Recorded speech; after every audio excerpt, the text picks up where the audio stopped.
देखो माँ, बारात जा रही है।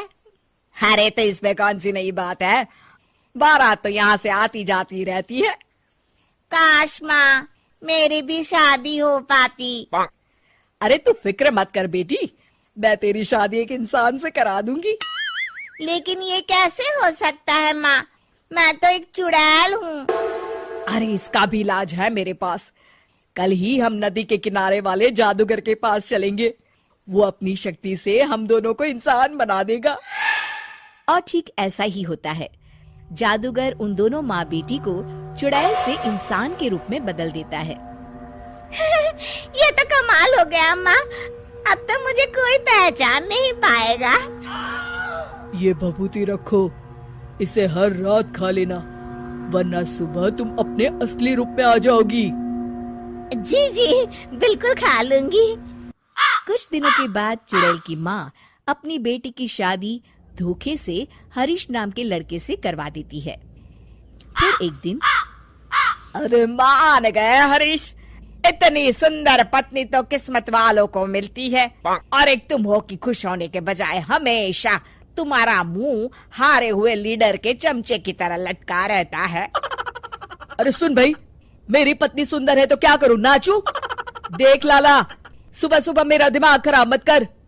अरे वो सब तो ठीक है, लेकिन एक बात मेरी समझ में नहीं आती, तुम हर दूसरे दिन कम से कम 10 लोगों का राशन खरीद कर ले जाते हो। अरे आखिर तुम इतने राशन का करते क्या हो? तुम्हारे घर में तो खाने वाले सिर्फ 4 लोग हैं। अरे तुझे मेरे घर की बातों से क्या लेना देना, तू चुपचाप अपनी दुकानदारी कर, वरना यहाँ दुकानों की कमी नहीं है। इतना कहकर हरीश वहाँ से चला जाता है। हरीश जैसे ही घर पहुँचता है, हे भगवान, ये क्या हो गया, मेरी तो किस्मत ही फूट गई।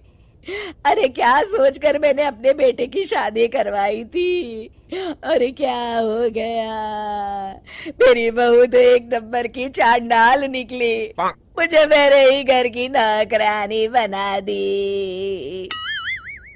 ए कमला, क्या बड़बड़ कर रही है? चुपचाप काम नहीं कर सकती क्या? ठीक है बहू, रो मत माँ, सब ठीक हो जाएगा। अरे ओ माँ के बच्चे, पहले ये बता तुझे घर आने में इतनी देर कैसे हो गई? अरे भाग्यवान, मैं दुकान से राशन खरीद रहा था। आखिर तुम 10 लोगों का खाना अकेले खा जाती हो, इसलिए हर दूसरे दिन राशन खरीदने जाना पड़ता है। अरे चल ठीक है। ए कमला, फटाफट मेरे लिए खाना बना, बड़ी जोरों की भूख लगी है। मैं अपने कमरे में जा रही हूँ। ए हरीश, चल मेरे पैर दबा। मेरी समझ में नहीं आता, ये बहू आखिर हमसे किस जन्म का बदला ले रही है, हमने इसका क्या बिगाड़ा है? अरे नाश पिटी, ये सब तेरी वजह से हुआ है, तुझे ही बड़ी जल्दी थी अपने बेटे की शादी करवाने की। अरे तो इसमें मेरी क्या गलती है जी, जो हर माँ करती है मैंने भी तो वही किया है ना। सही तरीके से जांच पड़ताल तो कर लेती कि लड़की कैसी है, स्वभाव कैसा है। इस तरह आंसू बहाने से अब कोई फायदा नहीं, जो गलती की है अब तो उसकी सजा भुगतनी पड़ेगी। आपका ये भाषण सुनने का वक्त नहीं है मेरे पास, मैं तो चली रसोई घर में खाना बनाने, नहीं तो ये डायन मुझे ही पकाकर खा जाएगी। कमला रसोई घर में चली जाती है। इस तरह हरीश और उसके घर वालों की जिंदगी नरक बन जाती है। कुछ दिन बीत जाते हैं। फिर एक रात, आज तो खाना खा के मजा आ गया। कुछ भी कहो, मेरी बुढ़िया सास खाना एक नंबर का बनाती है। और ये कामचोर हरीश क्या कर रहा है? ए लड़के, ठीक तरह से पैर दबा। आज तो मुझे बहुत नींद आ रही है। इस तरह उस रात चुड़ैल जादूगर की दी हुई भभूति खाना भूल जाती है। अगली सुबह अपनी बगल में लेटी चुड़ैल को देखकर हरीश की आंखें फटी की फटी रह जाती है। अरे मर गया रे, ये क्या, ये भाग्यवान तुम तो एक चुड़ैल हो। हाँ, तूने सही कहा हरीश। चुड़ैल हूँ मैं, चुड़ैल। अरे मर गया, अरे कोई बचाओ मुझे। तभी हरीश की नींद खुल जाती है। बच गया, अरे ये तो एक सपना था। अरे नालायक, तेरे ऑफिस जाने का टाइम हो गया है और तू यहाँ लेटा लेटा सपने देख रहा है। चल उठ जल्दी। सुनो सुनो सब गांव वालों सुनो, हम आप लोगों की जिंदगी बदलने आए हैं। अंग्रेजी सीखो और विदेश जाओ। यहाँ हिंदुस्तान में क्या रखा है? विदेश जाकर खूब पैसा कमाओ। आज ही हमारी अंग्रेजी कोचिंग में दाखिला लो और 6 महीने में पूरे अंग्रेज बन जाओ। आओ आओ चले आओ। तभी गांव के चौराहे पर खड़े गांव वाले जेडी की बातें सुनकर खुश हो जाते हैं। मोहन अपने बगल में खड़े हरिया से कहता है, भाई हरिया, ये तो कमाल हो गया। अब हम सब गांव वाले भी अंग्रेजी सीख सकते हैं। हाँ, सिर्फ इतना ही नहीं, अंग्रेजी सीखकर हम विदेश में जाकर खूब पैसे भी कमा सकते हैं। और इस तरह पूरे गांव में खुशी की लहर दौड़ जाती है। फिर अगली सुबह हरिया जेडी के कोचिंग में पहुंचता है, लेकिन वहाँ लोगों की भीड़ देखकर वो हैरान हो जाता है। अरे बाप रे, लगता है मैंने आने में देर कर दी। यहाँ तो बड़ी भीड़ है। हरिया भी बाकी गांव वालों की भीड़ में शामिल होकर खड़ा हो जाता है। कुछ देर बाद जेडी बाहर आता है। ओह, तो तुम सब लोग अंग्रेजी सीखना चाहता है, हाँ? तभी हरिया कहता है, हाँ हाँ जेडी साहब, हम भी शहर वालों की तरह अंग्रेजी सीखना चाहते हैं और विदेश जाकर खूब पैसा कमाना चाहते हैं। बताइए हमें क्या करना होगा?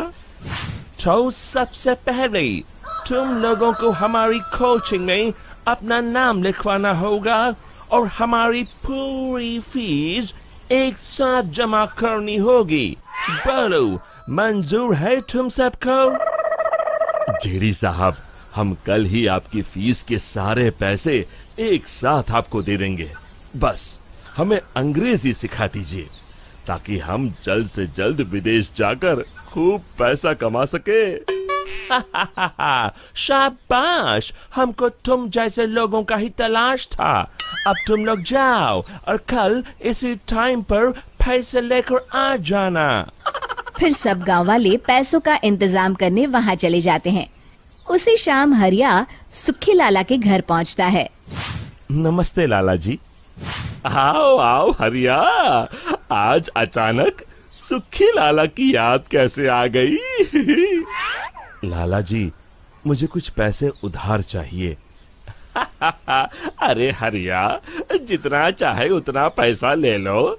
मैं यहाँ तुम लोगों की सेवा करने के लिए ही तो बैठा हूँ, मगर सूद पूरे 10% लूंगा। हाँ, सोच लो। फिर सुखी लाला हरिया को पैसे देकर एक कागज पर उसका अंगूठा लगवा लेता है। फिर अगले दिन सभी गांव वालों के साथ जेडी के दफ्तर में पैसे जमा कर देता है। जेडी कहता है, कल से तुम सब का ट्रेनिंग शुरू हो जाएगा। हम तुम सब लोगों को ऐसा ट्रेन करेगा कि तुम लोग अंग्रेज को भी अंग्रेजी सिखा देगा। अब तुम लोग जाओ और कल आ जाना। उसके बाद सभी गांव वाले खुशी खुशी वहां से चले जाते हैं, लेकिन हरिया सीधा शंभू दर्जी की दुकान पर पहुंचता है। शंभू दर्जी पान चबाते हुए हरिया से पूछता है, आओ आओ हरिया भैया, आज तो तुम्हारा चेहरा कुछ अलग ही जान पड़ रहा है। क्या बात है? बात छोड़ो शंभू, ये बताओ आजकल तुम कोट पैंट सिलने का क्या दाम लेते हो? दाम का क्या है भैया, जो सबसे लेते हैं वही आपसे भी लेंगे।